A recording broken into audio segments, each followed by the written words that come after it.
how the dynamics of the transition from the Cold War mindset to what we are in today, but also talk a little Desert Storm and your experience there. So Bitburg, each squadron had a lane. Each squadron had a place they had to go do their thing, and so you fought the war as a two ship. That's what you were going to go do. It's time to take off, go do your job. When you went to Iraq, all of a sudden we went back into the OCA and DCA mentalities. You would form up with a bunch of Vipers and the Weasel guys, and you'd push north, and you'd do what you learned to do out of Red Flags, and that to me was the biggest change as far as that. You also really started doing the air supremacy, air dominance thing. I mean, the Iraqis didn't fly after day three. They started burying their airplanes, kind of deal. So after that, I'm just going to rage around your country and go wherever I want and do whatever I want. A very different concept of instead of being totally defensive, you're like, dude, I'm going to bring it, and I can. And now in today's war, you know, adversaries may fly against us more than likely, and adversaries have very, very complex SAM systems, so it becomes more and more difficult. But that's what you got, Raptors, F-35s, the whole modern Air Force is for. But the first thing was just getting there, right? So we used to have a commitment to deploy, like, I don't know, eight jets and get somewhere really quickly out of Langley. And so we roll in there in the morning, and the squadron commander, says, "All right, you guys are all on alert, go home." And it was only like 10 of us.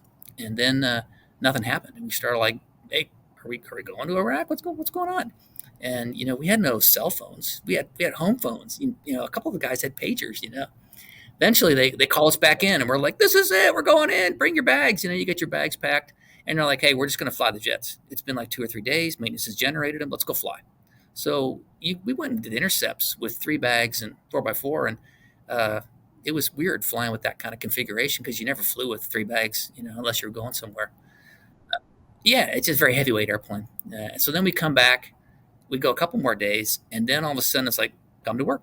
And you show up, and the whole squadron's going. And not only the whole squadron's going, but like lieutenants are piling into back seats. We're taking everything. And the next day, the other squadron's going. And so that was impressive. And you get a call. I swear, I got a call like at 10 o'clock in the morning, and by 11:30, airborne rejoining on a KC-10 in a cell of 6, and we're going to fly for 15 hours. Let's go. Fortunately, we weren't wearing poopy suits, and next thing you know, we land. We go into this big briefing room with this Saudi general who talks about defending the border, and if it flies, it dies, kind of stuff. And we're like looking at each other, and the next thing you know, the guys who came over who had pilot rests because they came over on the 141s, they're airborne. And we manned that darn cap for months, sitting there, just south of the border, listening to the whole thing, and then watching everybody else show up, watching the 82nd Airborne show up, watch all the tanks show up, all that stuff. And then the war kicked off. So it was an interesting transition. Just made you really think. Yeah, a different world. And you mentioned something that I found curious because the episode I did with Admiral Fox, he was talking about that mindset shift that I really hadn't thought about, where, I remember I was a little kid at the time, but Saddam had the second, third biggest army in the world, right? It is going to be a fight. Yes. Yep. And he said, the initial mentality was kind of a defensive posture.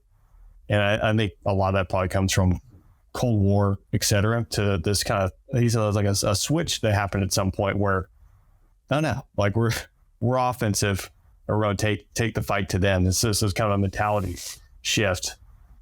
Somewhat interesting to me. So it is generational, right? So, years later, I'm at the War College, and I decide that I'm going to do a paper on Robin Olds. What else would you do? So Right.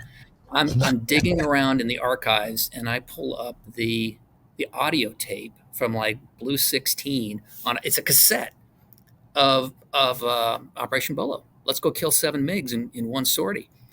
And it was just fascinating to try to understand it, to listen to a little bit of comm discipline, to hear their voices, and to see how they do it, and then suddenly realize, hey, wait a minute, that's what we do.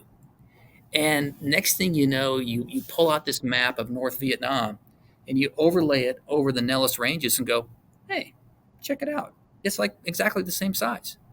And so this whole thing about getting on a tanker and doing the route pack thing, going north, doing all that kind of stuff, it's in our DNA. It's what we did. We just kind of forgot about it, I think, until all of a sudden you're in a Desert Storm, and yeah, that's what we do. Like I remember they talked about in Vietnam how the tankers were heroes. They would actually come north and grab F4s and Pardos push stuff like that. I can remember being on day 3 with the KC-10 at sunrise going over the tri-border area because we had changed things. He wasn't going to cap south of the border. We needed more gas. Let's go. And so I'm with the weapons officer. We pull up on this bright white and blue KC-10 just at dawn, and he's got all his lights on. It's like, dude, we're in the tanker track, and we pull up the 4-ship, and we are driving way north. And the lead goes, hey, we are in Iraq. You might want to change your light setting. Guy goes completely off. Everything's gone. Like, hey, maybe the strip lights, dude. Give me the strip lights here. And I can remember another day coming up on a 135 to get my gas. I look up at him, and there are 3 faces looking back at me out the window, 2 spotters and 1 boomer, and they're all, you can see the buckles on their parachutes. And I'm like, oh yeah, we are way north of the border, but we did that in Vietnam. So the American Air Force is very impressive, I think. It really is. And even today, I think it would blow me away if I really got back connected up again with it. Yeah, and I think you probably can draw a parallel or analogy to what the Air Force is, I think, doing today, whereas we've spent the last 20 years in an uncontested air environment and now pivoting towards our near-peer threat. It's going to be a much different fight if that fight should happen. So again, it's just kind of like knocking off the dust on the books. Like, all right, hey, we've done counterinsurgency and close air support for the last 20 years, but there's other skill sets that are probably going to be more at the forefront of the next fight, if you will. So interesting. It does. And ebbs and flows, sickle.